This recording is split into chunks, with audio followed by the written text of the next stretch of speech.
A cold-eyed CEO offered her an impossible challenge. Fix this code and I'll make you rich. Everyone laughed. She was just a cafe waitress. But Grace quietly did what the world's best scientists couldn't, and when the screen flashed, success. Ethan Wallace could only stare in disbelief. Please like and comment if this story inspired you. Your support helps us share more powerful tales of courage, faith, and redemption. Seattle woke beneath a curtain of cold November rain. The city glimmered silver and blue, its streets veined with reflections from the neon signs of coffee shops and the towering glass of Everline Tower, 50 stories of polished ambition cutting through a low fog that smelled faintly of the ocean. Inside the tower's ground-floor café, the air was warm and filled with the soft hiss of milk steamers and the rhythm of rain tapping against glass. Grace Miller moved between tables with a quiet precision that made her seem both present and invisible. She was 27, slender average height with chestnut brown hair tied into a neat bun under a worn gray cap. Her pale skin had that northern translucence that turned almost luminous under fluorescent light. There was always a trace of melancholy in her gray-green eyes, a distant reflection of a life that had once been brighter. Those who worked with her at Harbor Brew Café called her the Calm One. She never raised her voice, never complained, always covered extra shifts. Yet beneath that composed exterior lay a mind that refused to rust, an MIT-trained physicist who once wrote her graduate thesis on quantum decoherence before her world collapsed under betrayal. But none of that showed as she balanced trays of espresso and croissants, moving through the early morning chaos with mechanical grace. At a corner table near the window sat Ethan Wallace, 35, tall and angular, dressed in a tailored charcoal suit that seemed to repel the very idea of imperfection. His dark blonde hair was slicked back, the stubble on his square jaw carefully intentional. To outsiders, he looked like a man-in-control CEO of Everline Technologies, a company at the frontier of quantum encryption. Inside, however, Ethan was drowning.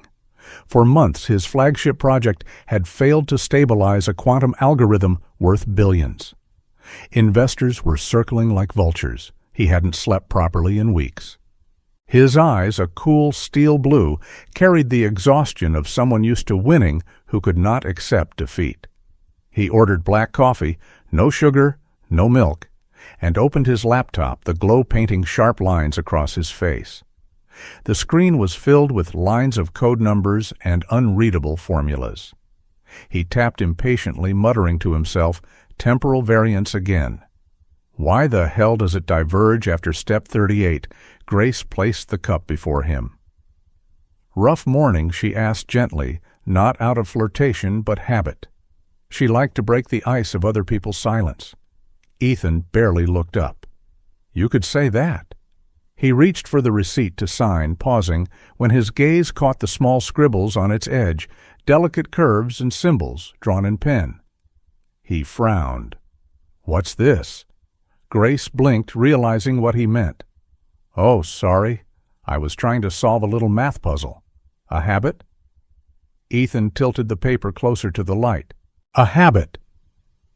Your calculating phase interference patterns. She hesitated, torn between honesty and the instinct to retreat. Just a hobby. Old studies I never quite unlearned. He looked up fully now, curiosity replacing irritation. You just wrote about quantum entanglement on a coffee receipt. Grace smiled shyly. Well, sometimes I doodle equations instead of hearts. Ethan stared at her a moment longer, then laughed quietly, an unexpected rusty sound. That's new. He slid the laptop toward her. Since you're in the mood, tell me what you see here. Grace froze. That's your work. I can't humor me, he interrupted. Everyone else has failed anyway. She leaned forward, eyes scanning the screen. For a moment, the cafe noise faded into the background. Her expression shifted from hesitation to concentration. Your time coherence parameter is inverted, she murmured. You're measuring in classical seconds, not quantum intervals. That's why it drifts after 38. Ethan's heartbeat kicked. No one in his entire research team had noticed that. How do you? Grace straightened, tucking a stray strand of hair behind her ear. Just a guess, she said lightly. I pour coffee, remember? He closed the laptop, slowly studying her face, as if trying to recall where he had seen her before. What's your name? Grace Miller. Grace Miller, he repeated, as though testing the shape of it. Would you be interested in looking at something bigger than a receipt? Her lips parted in surprise. You mean my office? Everline Tower top floor? Come by after your shift. Consider it a curiosity test. Grace hesitated, eyes flicking to the rain beyond the window. I'm not sure your HR department approves of recruiting baristas. I own HR, Ethan said, signing the receipt with a flourish. 3 p.m. Don't be late. He stood left, a tip large enough to be uncomfortable, and walked out into the rain without an umbrella, the kind of man who didn't believe weather had authority over him. Grace watched him go, unsure whether she had just been insulted, tested, or offered a miracle. Upstairs on the 50th floor of Everline Tower, Sarah Jenkins sat at her desk, eyes darting nervously between her phone and the office door. Sarah was in her early 30s, tall, thin, with neat blonde hair cut just above the shoulders, and a face that seemed built for smiling but had forgotten how. Once she had been known for her warmth until life's small cruelties hardened her edges. Her mother, a retired teacher, had been diagnosed with cancer last year, and the medical bills had drowned Sarah's savings. She now lived on caffeine and anxiety, devoted to her job as Ethan's executive assistant, her loyalty bordering on servitude. Yet even that loyalty trembled when her phone buzzed again with the unknown number. She answered quietly. Hello. The voice that came through was smooth masculine with the measured calm of someone used to control. Miss Jenkins, have you thought about my proposal? Sarah's knuckles whitened. I told you not to call me here. I told you your mother's next treatment isn't free, the man replied. If you cooperate, she lives comfortably. If not, Sarah's throat closed. What do you want access? He said simply. Everline's encryption model, just the preliminary data. That's impossible. A soft chuckle. Nothing is impossible, Sarah. You used to believe that. Remember MIT, I was there too. Her blood turned to ice. Who are you, Liam Carter? He said, voice smooth as glass. CEO of Quantum Vantage. Consider this a friendly reminder that I take no pleasure in threats, only in results. The line went dead, leaving the faint echo of her own trembling breath. Sarah leaned back in her chair, staring at the ceiling's white panels until her eyes stung. Outside, lightning flickered against the glass walls, and somewhere below the city hummed indifferent to her fear. By late afternoon, the rain had softened into mist. Grace stood outside the staff elevator, heart pounding, as she adjusted her uniform she hadn't had time to change. The mirrored doors opened, revealing her reflection-damp hair escaping the bun apron still smudged with coffee. She exhaled, stepped inside, and pressed 50. The elevator climbed its soft chime, counting out seconds like a heartbeat. When the doors slid open, she found herself in a corridor of glass and silence. Ethan's office looked more like a laboratory, crossed with a cathedral floor-to-ceiling windows, minimalist furniture, and a single massive desk made of dark wood. Screens glowed on every wall, displaying streams of quantum data like constellations of blue light. Ethan was there, sleeves rolled up, pacing. You came, he said, as if mildly surprised. You invited me? Grace replied, clutching her notebook like a shield. He gestured toward a large monitor. This is the system. Don't worry, it's read-only access. I just want to know what you see. Grace approached. The algorithm shimmered in cascading code, a living, breathing puzzle of numbers and logic. She reached toward the screen instinctively, her fingertips brushing the glass. The soft glow painted her face, and in her eyes those gray-green depths reflected rows of formulas, like storm clouds gathering over the sea. Her breathing slowed. The hum of servers filled the silence. Ethan watched her, something shifting behind his guarded expression. He had seen genius before in conference rooms and university labs, but not like this. This was raw, unpolished brilliance wrapped in humility. Grace whispered almost to herself, "You're close. You just forgot that time doesn't move the same way inside an entangled state." Ethan frowned, meaning you're measuring thunder while ignoring lightning. He blinked, half amused, half bewildered. That's poetic, but hardly technical. "It'll make sense," she said, stepping back. "Maybe." Their eyes met. For the first time in months, Ethan felt something other than exhaustion curiosity. Outside, the city lights flickered as the storm gathered strength again. Somewhere below, Sarah sat frozen at her desk, the phone still warm in her trembling hand.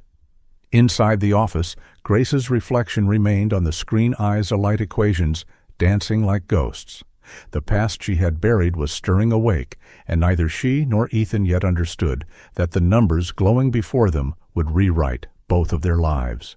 Morning light had not yet broken through the gray shroud that hung over Seattle.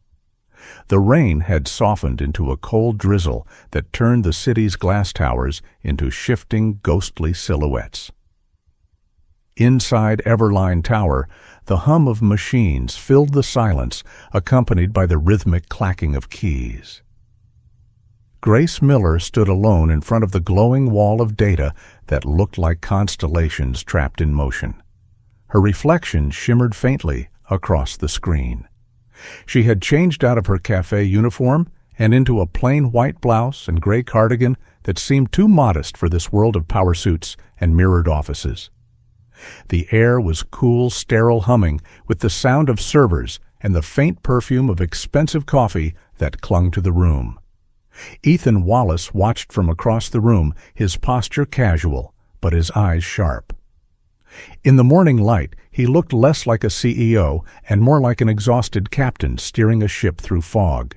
His tailored jacket lay over the back of a chair. His sleeves were rolled up, revealing forearms marked by faint lines of tension. He had spent the night pacing between screens, waiting for the one thing none of his engineers had given him in 3 months, a working algorithm. When Grace arrived, she had looked hesitant but calm, her hair still damp from the rain. Now she was studying the cascading lines of quantum code like a pianist reading forgotten music. The team of engineers had gathered behind her, exchanging doubtful glances. Among them was Dr. Michael Lynn, a compact man in his early 40s with sharp features and the dry patience of someone who had spent too many years explaining impossible things to people who only half listened. His wire-rimmed glasses gleamed under the overhead lights. He had a quiet respect for knowledge, but little tolerance for amateurs, and Grace's presence offended his sense of hierarchy. So he said, crossing his arms, "This is the barista prodigy." His tone was courteous but edged. Grace turned, meeting his gaze without flinching. "No," she said softly, "just someone who likes puzzles." Michael gave a half-smile that didn't reach his eyes. "Then welcome to the biggest one you'll ever meet." Ethan's voice cut through the tension. "She's here as my guest. Let her look." He leaned back in his chair, folding his arms, half curious, half testing her. Grace nodded slightly and turned back to the monitor. The others shifted uneasily as lines of data scrolled by. She frowned, fingers hovering over the virtual keyboard. "You've built the wrong kind of measurement frame," she murmured. "You're treating time as a linear constraint." Michael exhaled. "Because time is linear." Grace shook her head. "Not when you're observing quantum entanglement. The particles don't agree on the same clock you do." Ethan's brow furrowed. "Explain." She pointed at the code. "When you stabilize an entangled pair, you assume both sides evolve identically across time, but their interactions exist in overlapping probability states, You can't synchronize them by human seconds. You have to anchor them to phase variance, not linear duration. Michael frowned deeper. You're suggesting temporal phase compensation, real-time adaptive intervals? Yes, she said, surprised that he followed. Exactly that. He blinked. That's theoretically elegant, but computationally catastrophic. Unless Grace replied, typing quickly, you use self-referencing loops that reset based on quantum state verification instead of external time. Her fingers moved faster now, the keyboard clattering in quiet defiance of the rain outside. She rewrote 3 lines, restructured 2 subroutines, and paused. The room fell silent except for the low hum of the servers. She pressed Enter. The screen froze. For 5 long seconds, no one breathed. Then the lines of code reassembled, steady, synchronized. A message appeared in bright green text across the monitor, quantum verification success. The silence broke like a held breath released all at once. Michael blinked, stepped closer, muttering, That's impossible. Ethan rose slowly from his chair, his expression unreadable. He stared at the glowing word as if it were mocking him, then turned to Grace. How did you... Grace took a step back, suddenly aware of the eyes on her. I just fixed the timing mismatch. The math already worked. You were measuring it wrong. Michael leaned forward, scanning her code. It's stable, he whispered. She actually stabilized it. Ethan looked at her the way a man might look at a horizon he hadn't realized existed. For months he'd thrown money, time, and experts at this wall. Yet here stood a young woman who earned tips in a coffee shop, solving it as if brushing dust from glass. He exhaled slowly. Grace Miller, he said quietly, you may have just saved my company.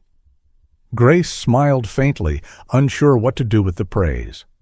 Or maybe you were just too close to see the answer. He studied her for another moment before walking to his desk. You're not going back to that café, he said, opening a folder and pulling out a printed document. This is a short-term advisory contract. You'll have temporary clearance and a small equity grant. Grace's eyes widened. That's not necessary. It is, Ethan interrupted, his voice firm. You don't belong behind a counter, Grace. You belong here. Her gaze softened. I don't mind counters. I just mind not being trusted. The words landed heavier than she intended. Ethan hesitated, then nodded slowly. Then consider this trust returned.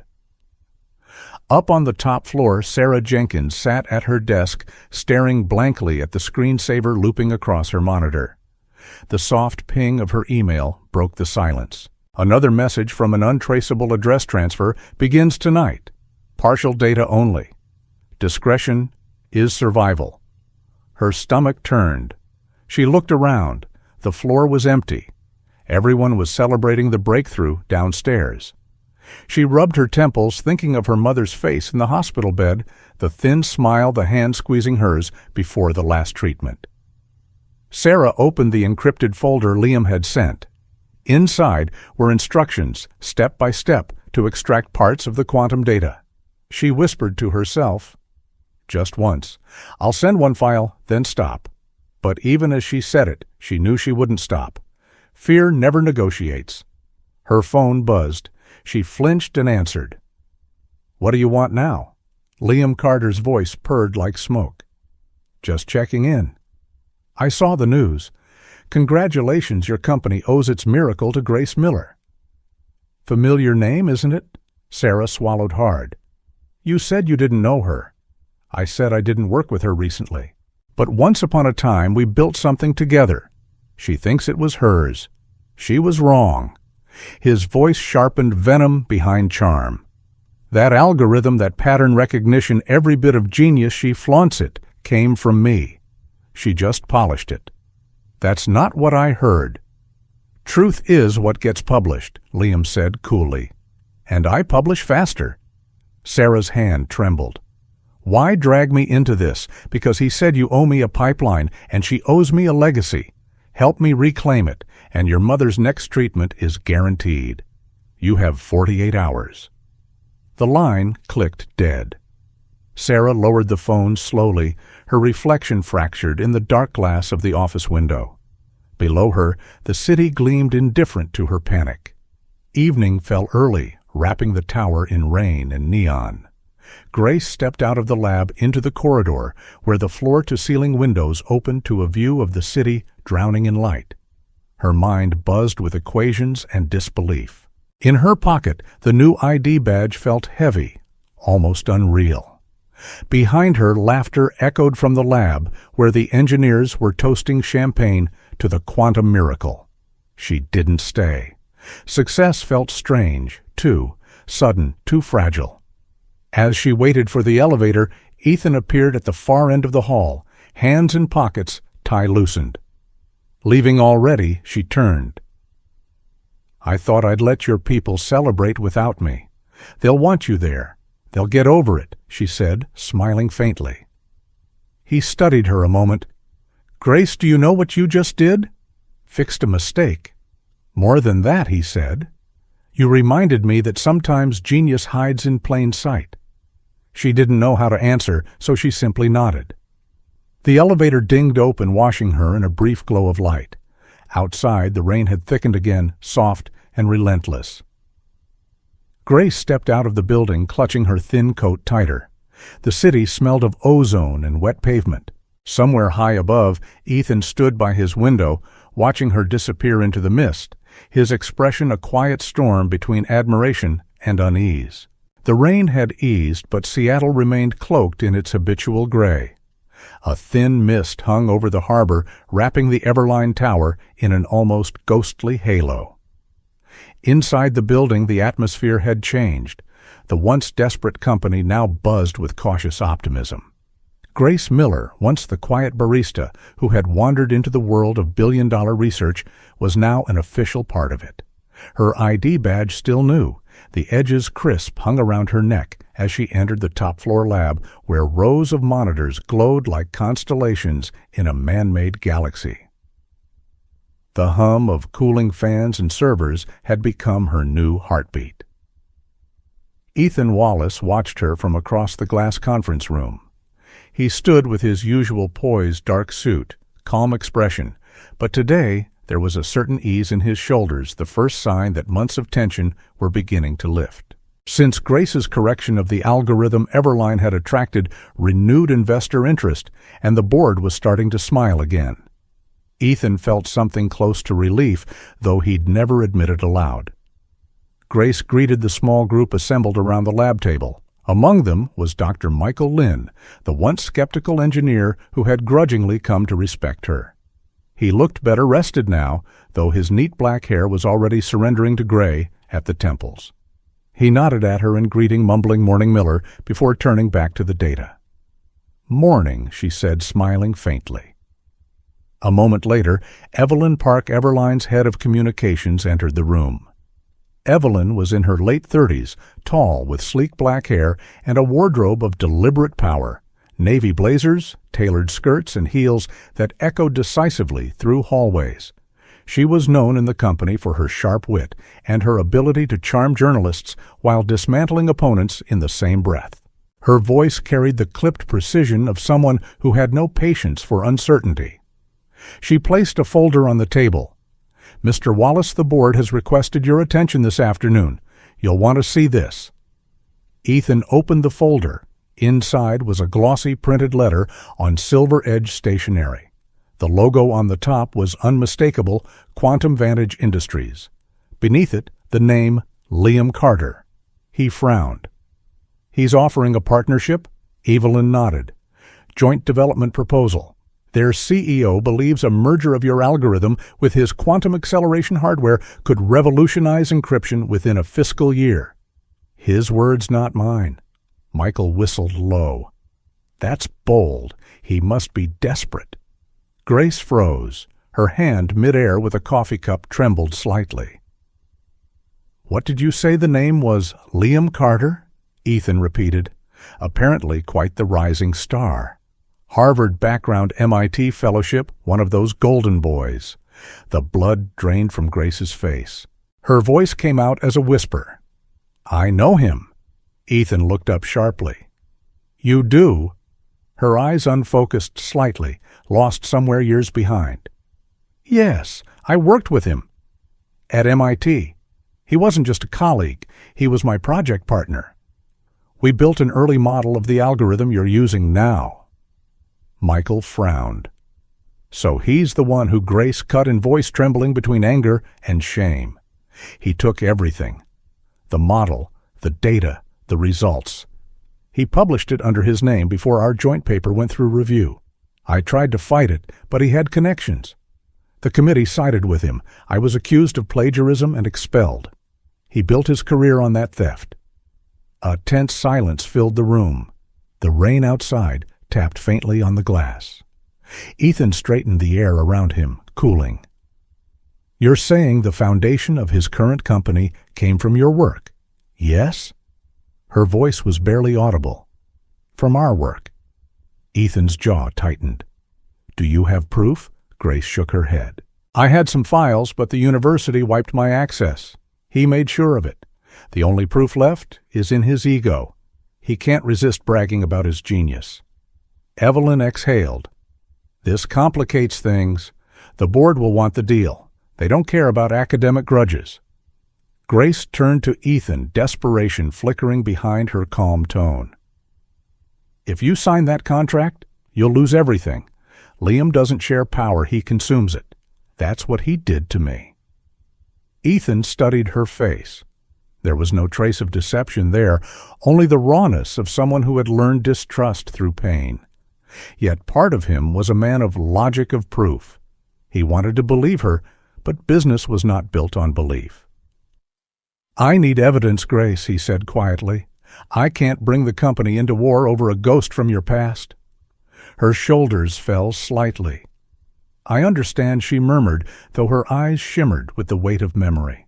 Upstairs in her dim office, Sarah Jenkins sat at her desk, staring at her monitor. Her reflection looked pale eyes, ringed with exhaustion. The soft ping of her encrypted messaging app broke the silence. It was Liam again. "Your time is up. I need the source data now." Her hands trembled.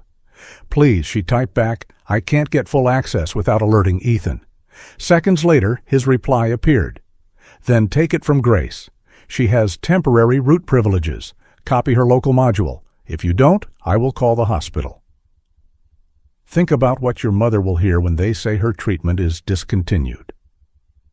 Sarah pressed her fist to her mouth to stop the sob that threatened to escape. She had always been kind, too kind, her coworkers said. She sent birthday cards to the interns, stayed late to help strangers, and took care of anyone but herself. But since her mother's illness, fear had become the only thing she listened to. That night, long after most of the team had gone home, Sarah returned to the lab. The hallway lights dimmed automatically at midnight, casting everything in sterile blue. She slipped into Grace's workspace. On the desk sat a small glass jar containing a succulent plant, its green leaves tinged red at the edges. A sticky note was attached. "For good luck." "Grace?" Sarah hesitated, guilt twisting inside her. "I'm sorry," she whispered to no one. Then she connected a tiny external drive, barely larger than a coin, to Grace's terminal. The device blinked red once, then began its silent work of copying data. The next morning brought no sunlight, only gray. Grace walked into the lab carrying 2 cups of coffee. She had slept little, haunted by memories of MIT, the endless nights in the lab with Liam, his confident smile, his hand resting lightly on her shoulder as they argued about equations and the future they would build together. She remembered the letter of expulsion, the whispers in corridors, the way her mentor had refused to meet her eyes. Ethan arrived minutes later, flanked by Evelyn and 2 board members she hadn't met before. One, Robert Hensley, was a heavy-set man, in his 60s, with thinning hair and a perpetual expression of mild irritation. The other, Amira Patel, was younger, mid-30s, composed, her dark hair pulled into a low knot, her expression cool and analytical. Robert was speaking loudly. "Wallace, this partnership is our lifeline. Quantum Vantage will double our valuation overnight. Don't let personal reservations get in the way," Amira countered. "It's not about personal reservations, it's about leverage. We can negotiate. But I agree this is a chance we can't ignore." Ethan's gaze drifted to Grace. "What do you think?" Ms. Miller-Grace hesitated. "I think deals with Liam Carter and the same way he wins and everyone else disappears." Robert scoffed. "And you know this how? Because I already did." Silence again. Even the hum of servers seemed to pause. Ethan finally said, "That's enough for now. We'll reconvene this afternoon." As the others left, Grace lingered, staring at the code scrolling across her monitor. Something felt off. A string of numbers she hadn't written appeared in the access logs, time-stamped at midnight. Her brow furrowed. "Who was here last night?" she murmured. Michael looked up from across the room. "Nobody, as far as I know." But the evidence said otherwise. A ghostly echo of unauthorized access, a login trace, Sarah Jenkins. Grace's chest tightened. She walked quickly toward the outer office, where Sarah stood near her desk, pale and trembling, a folder clutched to her chest. Sarah Grace's voice was gentle, but edged with confusion. "Did you access my files last night?" Sarah froze. The folder slipped slightly in her grip. A gust of wind from the half-open window scattered a few papers. One sheet fluttered to the floor, catching the light as it landed near Grace's feet. It was a printed message, faint watermark visible at the bottom. "Liam Carter, Quantum Vantage Industries." Grace looked up slowly. Sarah's eyes glistened wide with fear. The storm outside began again, as if echoing the one forming between them. The city woke under a bruised sky. The rain had finally stopped, but a heavy stillness clung to Seattle as if the air itself were holding its breath. Inside Everline Tower, that stillness broke into chaos. Alarm codes blinked across monitors. Engineers whispered urgently over phones. And in the center of it all stood Ethan Wallace, a man whose composure had finally fractured. The glowing red words, "Unauthorized data transfer detected," pulsed across every screen. Grace Miller arrived moments later, coffee still warm in her hand, unaware of the storm waiting for her. Her usually calm face, pale framed by chestnut hair, froze when she saw the panic in the lab. "What happened?" she asked. Michael Lynn turned toward her, face drawn tight. The system was breached. The core algorithm's been copied. The trace shows the access came from your terminal. Grace blinked, stunned. "That's not possible. I wasn't even." Ethan's voice cut through the room like ice. "Enough. Security found your login credentials active at 2:13 a.m. His steel-blue eyes were no longer curious or kind. They were the eyes of a man betrayed. Grace's throat closed. "Someone must have used my profile." "Ethan, I would never." He held up a hand, stopping her. "Don't. I trusted you once. That was my mistake." The words hit harder than any accusation. Around them, the room fell silent, except for the low hum of machines. Grace stared at him, the color draining from her face. "You think I did this?" "I think," Ethan said quietly, "that it doesn't matter what I think. The evidence speaks for itself." She stepped back, trembling, then turned toward the glass wall. Outside, the reflection of the city blurred through, a sudden drizzle, like the world itself was dissolving. Then there's nothing left to say. Evelyn Park appeared at the doorway, arms folded. "Security will escort her out." The boards decided on immediate suspension until further review. Grace didn't argue. She simply placed her ID badge on the nearest desk and walked out without another word. The soft echo of her footsteps faded into the corridor, and something inside Ethan, something fragile, cracked beyond repair. By nightfall, Grace sat in her small apartment by Lake Union. The space was modest, a single desk, a second-hand sofa, and one window overlooking the still gray water. The air smelled faintly of coffee and rain. On the windowsill sat the small succulent plant she had once given Sarah. It was the only green thing left in her world. She opened her old laptop, one she had kept from her MIT days, and began typing. Lines of security code filled the screen. She wasn't working for money or pride now. She was building a firewall patch, an improved version of Everline's system. Even if they'd thrown her out, she couldn't bear to see her creation destroyed. Her fingers trembled as she typed. "Maybe I'm still foolish," she whispered to herself. "But I won't let him win twice." Outside, the reflection of her lamp shimmered on the surface of the lake. For a moment, it looked like a second sun trying to rise in the dark. At Everline, Ethan stood in his office long after midnight. Papers littered his desk, and his tie hung undone. Michael Lynn approached cautiously, a cup of black coffee in hand. "We confirmed the leak," he said. "It's already out. Whoever took it sent fragments through encrypted channels. We're still tracking them." Ethan rubbed his temples. "And Grace?" "She's gone, left quietly. No press involvement, thank God." Michael hesitated. "You think she really did it?" Ethan didn't answer. The silence stretched long and heavy. He remembered her words. "I just mind not being trusted." And something in his chest twisted. Meanwhile, in a downtown hotel suite, bathed in gold light, Liam Carter watched his laptop screen with a satisfied smirk. Liam was in his late 30s with hair the color of sand and a face that once could charm professors and investors alike. Success had polished him, but arrogance had hardened him. He wore an open-collar silk shirt, sleeves rolled to the elbow, and a watch worth more than a car. On the screen, encrypted files transferred line by line.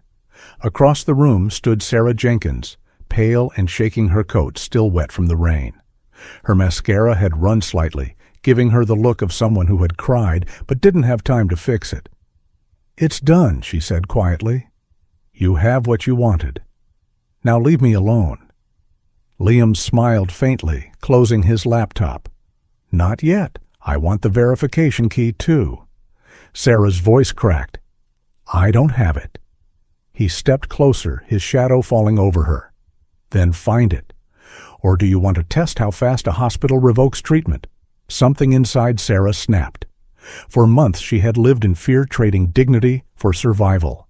But now the fear burned away, replaced by anger, cold pure and long overdue. "You think you own me?" she said, her voice trembling but loud. "You don't. You never did." Liam tilted his head, amused. "Careful. That sounds like courage. It doesn't suit you." But Sarah's hand, hidden in her coat pocket, had already pressed the record button on her phone. By morning, Ethan received a message marked urgent. It was from Sarah. "You need to see me. It's about Grace." When she arrived, her face looked ghostly under the office lights. "Ethan," she began, voice shaking. "It wasn't her. It was me. Liam blackmailed me. He's been using me for months, my mother's cancer treatment. He paid for it." Tears filled her eyes. "He threatened to stop it if I didn't take the data. But I recorded him last night. I have proof." Ethan froze, the realization hitting like a physical blow. "Where is it?" She handed him her phone, the recording still open. Liam's voice played through the speaker, smooth and cruel. "Find the verification key. Sarah, without it, Everline is mine." Ethan's expression hardened. "We'll finish this." That evening, the city drowned in another downpour. Ethan drove through the rain to Lake Union headlights, cutting thin paths of light through the mist. Grace's apartment stood at the edge of the water, the windows glowing faintly. He climbed the narrow steps and knocked. When she opened the door, she looked exhausted, but calm. Her hair was tied back loosely, and dark circles marked her eyes. "Ethan," she said, surprised. He stepped inside, dripping water onto the wooden floor. "I owe you an apology." Grace crossed her arms. "For what?" "Believing the evidence or not believing me, both," he admitted. "You were right. Liam was behind everything. Sarah confessed she recorded him. Her breath caught. Sarah. She risked her life to set it right. Grace turned away, staring out the rain-streaked window. She's braver than she thinks. Ethan stepped closer. On her desk, he saw lines of code scrolling endlessly. "You're still working?" "I'm building a firewall patch," she said softly. "To fix what broke. You're doing this for a company that turned on you." Grace looked up, meeting his eyes. "No, I'm doing it for what the company was supposed to stand for what saved me trust." The word lingered between them. Ethan felt something heavy lift from his chest.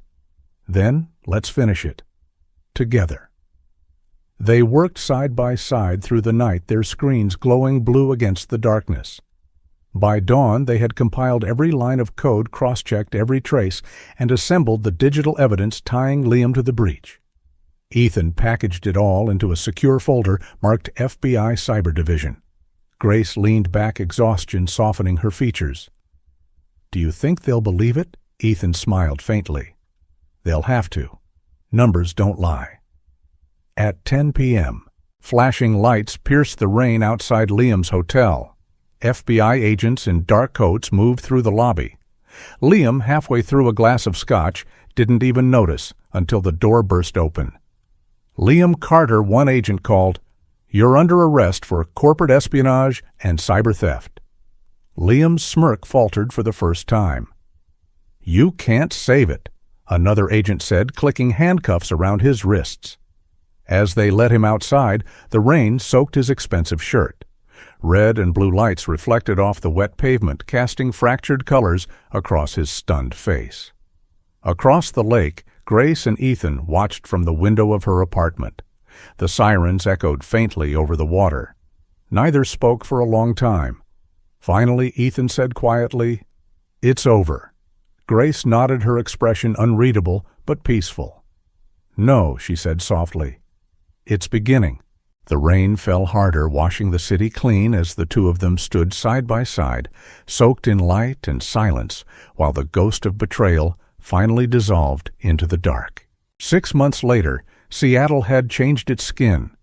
Spring had come quietly, softening the sharp edges of the skyline with a mist of cherry blossoms and gentle rain. The Everline Tower no longer felt like a fortress, it breathed again. Inside, sunlight spilled through the high windows, touching desks and polished floors that had once felt sterile.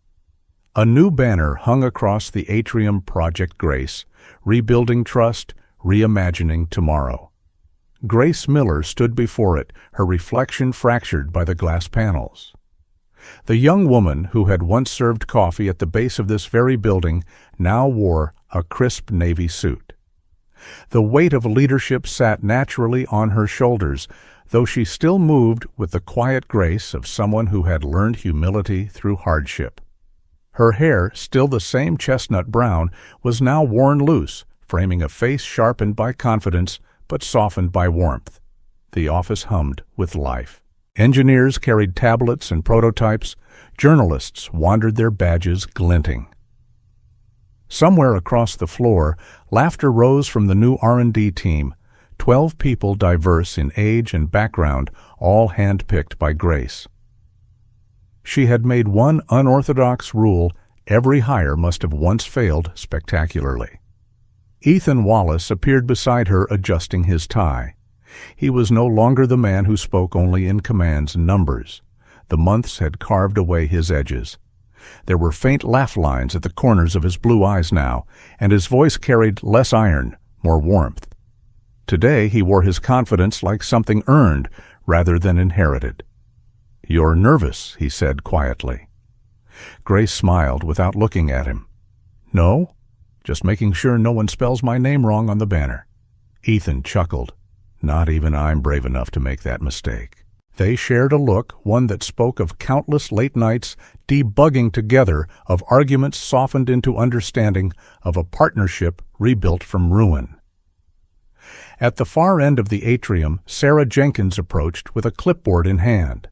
She looked healthier now. Her once pale skin had regained its glow, and the shadows under her eyes had faded. Her blonde hair, usually tied in a strict bun, fell loosely to her shoulders. There was still something fragile in her gentleness, but her smile was steadier.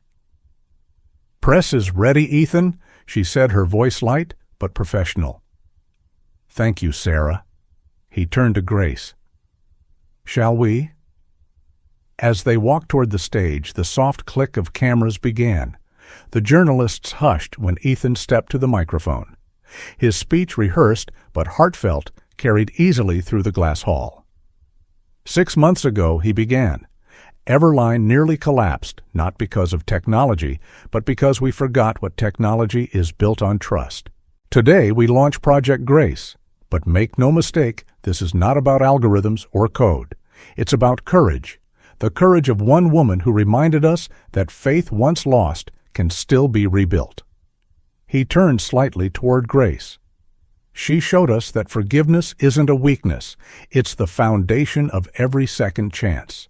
And sometimes the greatest innovation isn't what we invent, it's what we remember. The crowd erupted in applause. Grace's throat tightened, but she smiled and bowed her head slightly. It wasn't pride she felt, but peace. After the conference ended, Grace slipped away to the glass hallway overlooking the city. Rain had started again, soft silver threads tracing down the panes. The sound was steady, soothing. She leaned against the railing, lost in thought. Ethan found her there, his jacket folded over one arm, sleeves rolled up. He approached quietly and held out a small velvet box. She blinked. "You really think now's the time to give me jewelry?" "Not jewelry," he said. "A promise." Inside the box lay a simple silver ring, polished but unadorned. "It's not a proposal," Ethan said softly, almost shyly. "Just a reminder. When you're ready, whenever that is, I'll still be here." Grace looked at him for a long moment, her expression unreadable. Then she smiled. "You might want to start preparing." He raised an eyebrow. "For what?" "For the fact that I always finish projects ahead of schedule." Ethan laughed an unguarded, genuine laugh that echoed down the corridor. For the first time, Grace laughed with him, the sound soft and bright against the rain. Across the city, in a quiet hospital room, Sarah sat beside her mother. The older woman, Eleanor Jenkins, had always been delicate, thin silver hair, eyes the same blue-gray as the Seattle skyhands worn from years of working as a nurse.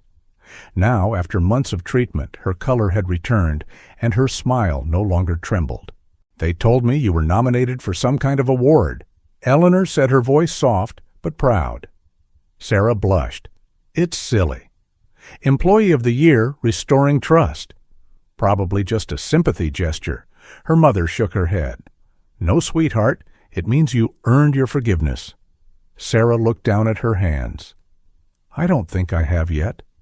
"You have," Eleanor said gently. "You faced the truth. That's how forgiveness begins." Sarah's eyes filled with tears. She squeezed her mother's frail fingers and whispered, "Then maybe I can start forgiving myself too." Outside, a nurse passed by the window with a small golden retriever therapy dog named Scout, a 6-year-old with a cheerful limp and a tail that wagged at everyone. The dog paused, pressed its nose to the glass, and barked once as if to cheer her up. Sarah laughed quietly. "See, even the dog agrees." Eleanor smiled. "Even the dog knows grace when he sees it." That evening the city glowed in rain and light. Ethan and Grace walked along the waterfront umbrellas, forgotten as they let the drizzle soak into their clothes. The air smelled of salt and earth, and the reflections of neon lights rippled across the wet pavement like liquid fire. "You ever think about what would have happened if that day hadn't gone wrong?" Ethan asked. "You mean if I hadn't spilled coffee all over your files?" Grace teased. He smirked. "Exactly." Grace tilted her face toward the rain. "Then maybe you'd still be too proud to smile, and I'd still be too scared to try." They walked in silence for a while. A ferry horn sounded somewhere across the bay, long and low. The lights of the city shimmered behind the curtain of rain. Finally, Grace spoke again, her voice barely above a whisper. "You know, I used to think losing everything was the worst thing that could happen to a person." "And now?" Ethan asked. She smiled faintly. "Now I know it's the only way I could have found the equation." He looked at her puzzled. "Equation, Grace," she said simply. "The formula that turns loss into strength, pain into purpose." Ethan nodded slowly, as if committing the word to memory. "Then maybe Project Grace isn't just a name after all." They reached the edge of the pier where the water lapped softly against the wood. The rain grew heavier, washing away the city's noise, until only the sound of drops and breath remained. Grace turned to him, her hair damp and shining under the streetlight. "If I hadn't lost everything," she said quietly, "I never would have found this." He smiled. This us, the people we became, the world that waited for us on the other side of failure. Ethan took her hand, and they stood together as the city's lights reflected in the puddles around them. Two silhouettes against a sea of glass and silver. High above the clouds, parted just enough to reveal a faint streak of stars. The camera of life, if it were watching, would pull back slowly, showing two small figures in the endless rain, glowing softly against the vast luminous city that had once broken them, but now bore their names. The story of Project Grace wasn't written in lines of code or formulas, but in the quiet courage of those who had fallen and dared to rise again. And as the rain fell gentle infinite, it felt less like sorrow and more like absolution. Sometimes the greatest miracles don't come as lightning from the sky or voices from above. They come quietly through people who refuse to give up when the world turns its back.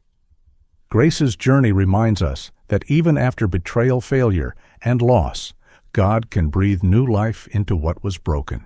His grace doesn't erase the pain, it transforms it. What once looked like an ending becomes a beginning, and what once felt like punishment becomes preparation for purpose. In everyday life, we all face our own versions of collapse, a lost job, a broken trust, a moment when faith feels too small to hold. But just as Grace rebuilt her life with courage and forgiveness, we too can rise again when we trust that God's plan is greater than our pain. His timing is perfect even when it feels delayed. So if you are watching this right now, remember, every storm hides a blessing, every fall carries a lesson, and every heart that still dares to believe is already halfway to a miracle. If this story touched your heart, share it with someone who needs hope today. Leave a comment below and write Amen to thank God for the grace that finds us even in our darkest hours. And don't forget to like, subscribe, and stay with us, because more stories of faith, courage, and redemption are on the way. May God bless you and all those you love.